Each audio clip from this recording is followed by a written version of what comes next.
আজকে জাতীয় জীবনের একটি বেদনা বিরোধ দিন আমরা প্রতি বছর স্মরণ করি, আলোচনা করি, পুষ্পমাল্য অর্পণ করি, অনুধাবন করি কিনা জানি না। বাংলাদেশের জাতীয় জীবনের ইতিহাসে একটি ঐতিহাসিক পরিবর্তনের মধ্য দিয়ে বাংলাদেশে আজ গণতন্ত্র অবমুক্ত হয়েছে, অবরুদ্ধ জাতি বিমুক্ত হয়েছে। আমরা ভোটাধিকার প্রয়োগের মধ্য দিয়ে প্রকৃত শক্তিশালী গণতান্ত্রিক রাষ্ট্র বিনির্মাণের জন্য গণতান্ত্রিক উত্তরণের পথে আছি। এই পর্যায়ে আমাদের সমস্ত জাতীয় দিবসগুলো গভীরভাবে বিশ্লেষণ করা, আলোচনা করা এবং অনুধাবন করা প্রয়োজন।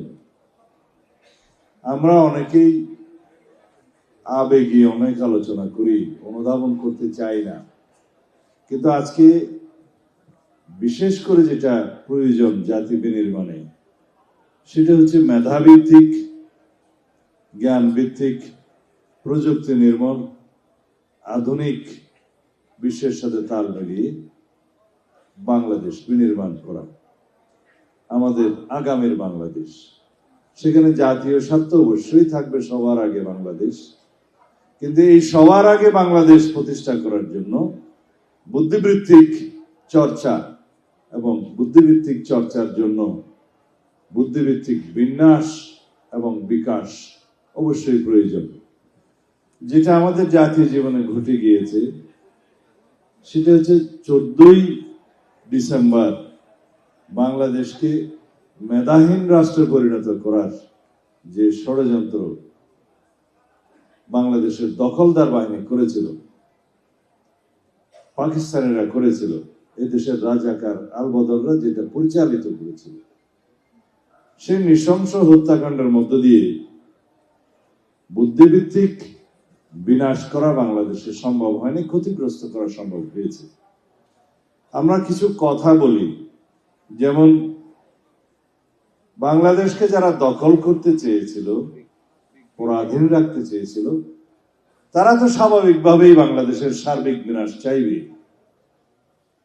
কিন্তু যারা স্বাধীনতার, মুক্তিযুদ্ধের একক দাবিদার হিসেবে, চেতনার দাবিদার হিসেবে রাজনৈতিক চেতনার ব্যবসা করেছে, তারা দীর্ঘ 1.5 শতক ধরে এবং তার আগেও বাংলাদেশে সিস্টেমেটিক বুদ্ধিভিত্তিক কিলিংটা পরিচালনা করেছে, যাতে করে জাতি ক্রমান্বয়ে মেধাহীন হয়।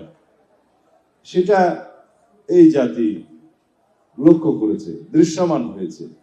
বাংলাদেশের শিক্ষা ব্যবস্থায় এবং সাংস্কৃতিক অঙ্গনে সেভাবে একটা হেজিমনি ক্রিয়েট করে অন্য দেশের, অন্য সংস্কৃতির বাংলাদেশে শিক্ষাভিত্তিক এবং বুদ্ধিভিত্তিক, সংস্কৃতি ভিত্তিক বিনাশ সাধন করেছে সিস্টেমেটিক্যালি। সেটা আমরা দেখেছি। পাকিস্তানিরা বুদ্ধিজীবীদের হত্যা করেছে এদেশের দোসরদের মাধ্যমে, কিন্তু বিগত আওয়ামী লীগের শাসন আমলে, ফ্যাসিস্টদের শাসন আমলে বাংলাদেশের পুরো জাতিকেই মেধাহীন করার একটা প্রয়াস নিয়েছিল, এবং সেটাকে আমরা বলতে পারি বুদ্ধিভিত্তিক ডাইভার্সন। অনেকটা আমরা অনেকে বলে থাকি যে মেধা পাচার হচ্ছে, ব্রেইন ড্রেন হচ্ছে, কিন্তু তারা ব্রেইন রুইন করার চেষ্টা করেছে সারা জাতির মধ্যে। এবং এইভাবে সারা বাংলাদেশে ইন্টেলিজেন্সের একটা নন গ্রোথ পরিলক্ষণ হয়েছে। যেমন ইন্টারমিডিয়েট পাস করে বিশ্ববিদ্যালয়ে ভর্তি হতে আসলে তারা রিটেন পরীক্ষায় পাস করতো না। আমি জিপিএ 5 পেয়েছি, সেটার ইংরেজি বলতে পারতো না। সেই রকম একটা আমরা দেখেছি, একটা ন্যাশনাল ইন্টেলিজেন্সের গ্রোথের ক্রাইসিস হয়েছে। সেই জায়গা থেকে আমাদেরকে এখন উত্তরণ ঘটাতে হবে। সেটা ঘটাতে পারলেই কেবল আমরা ভবিষ্যৎ প্রজন্মকে মেধাভিত্তিক, জ্ঞান নির্ভর এবং প্রযুক্তি নির্ভর বাংলাদেশ উপহার দিতে পারবো। সময় লাগবে, সেই জন্য আমরা পরিকল্পনা করেছি সেরকম শিক্ষা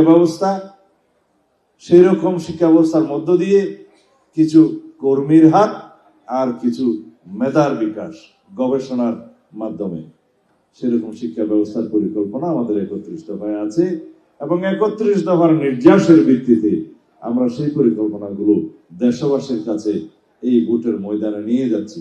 আমরা কেবলই ভোট প্রার্থনা করছি, কিন্তু জনগণ আমাদের কাছে কি চায় সেই জিনিসগুলো আমরা এইভাবে দেব, যে শিক্ষায়, স্বাস্থ্যে, আমাদের অন্যান্য সামাজিক সুরক্ষা ব্যবস্থায়, ক্রীড়ায়, সর্বক্ষেত্রে আমরা কি করতে চাই, তার মধ্য দিয়ে জাতি ক্রমান্বয়ে একটি শক্তিশালী, বুদ্ধিভিত্তিক, বিকশিত জাতি হিসেবে পরিণত হবে।